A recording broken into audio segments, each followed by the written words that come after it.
Unified pension scheme की जो कल केंद्रीय मंत्री श्री अश्विनी वैष्णव जी ने घोषणा की है, इसमें हमारे केंद्र के 23 लाख कर्मचारियों को फायदा मिलेगा।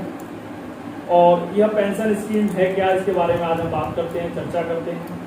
तो सबसे पहले बताएंगे कि यह पेंशन जो है मिनिमम 25 साल, कम से कम 25 साल तक नौकरी कर चुके कर्मचारियों को, जो एनपीएस के दायरे में हैं, वो ऐसे कर्मचारी जो अब तक या 25 साल नौकरी उन्होंने कर ली है, उनको जो रिटायरमेंट के साल के अंतिम 12 महीने का सैलरी का जो एवरेज होगा, उस एवरेज का 50% कर्मचारी को पेंशन के रूप में दिया जाएगा।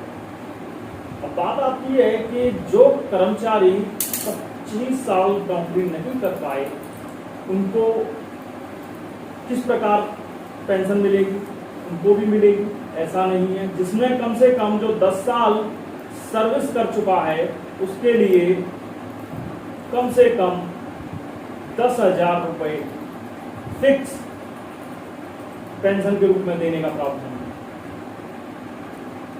और जो 10,000 से 25 साल तक के बीच के जो लोग हैं, उनको उसका परसेंटेज के हिसाब से उनको पेंशन के रूप में मिलेगा। और वही कर्मचारी मान के चलो पेंशन लेते समय किसी भी प्रकार उसकी डेथ कर जाता है, तो उसकी जो फैमिली पेंशन है, वो जो उसको उस समय जिसकी डेथ हुई है, उस मंथ में उसने जो पेंशन के रूप में जो अमाउंट मिला है, उस अमाउंट का 60% फैमिली पेंशन के रूप में दिया जाएगा। जैसे मान के चलिए 30,000 उसकी पेंशन थी, तो 30,000 का 18,000 फैमिली पेंशन के रूप में दिया जाएगा। यह है कि जो ओपीएस है और यूपीएस की तुलना करें तो क्या उसके बराबर है? हम इसकी तुलना कर ही नहीं सकते, क्योंकि ओपीएस ओपीएस है, यूपीएस यूपीएस है। ओपीएस में कर्मचारी का कोई कंट्रीब्यूशन नहीं होता है, जबकि यूपीएस में सरकारी कर्मचारी का जिस प्रकार एनपीएस में 10% का कंट्रीब्यूशन है, वो बना रहेगा। और सरकार अपनी तरफ से इस यूपीएस में 18.5% अपना कंट्रीब्यूशन देगी। यह स्कीम एनपीएस की तरह चलती रहेगी, इसमें कोई बदलाव नहीं किया गया है, बल्कि बदलाव किया गया है तो सरकार ने अपने कंट्रीब्यूशन में बदलाव किया है, जो कि उसने बढ़ा करके 18.5% अपना कंट्रीब्यूशन कर दिया है।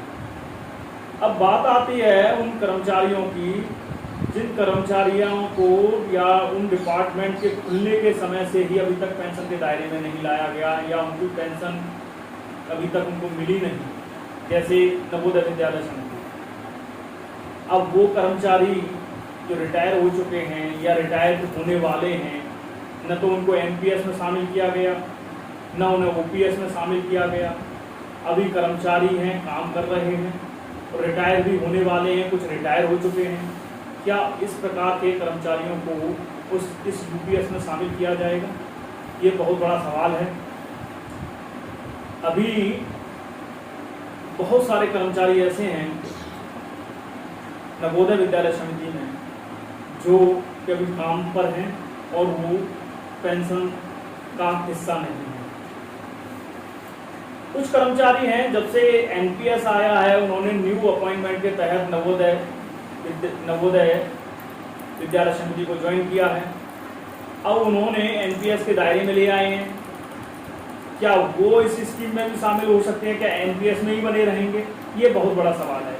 इस प्रकार की अगर हमको हमारे पास या हमको कहीं से भी कुछ एविडेंस मिलते हैं या कुछ कहीं से कुछ मिलता है, तो हम आगे आपको जरूर वीडियो में लेके आएंगे।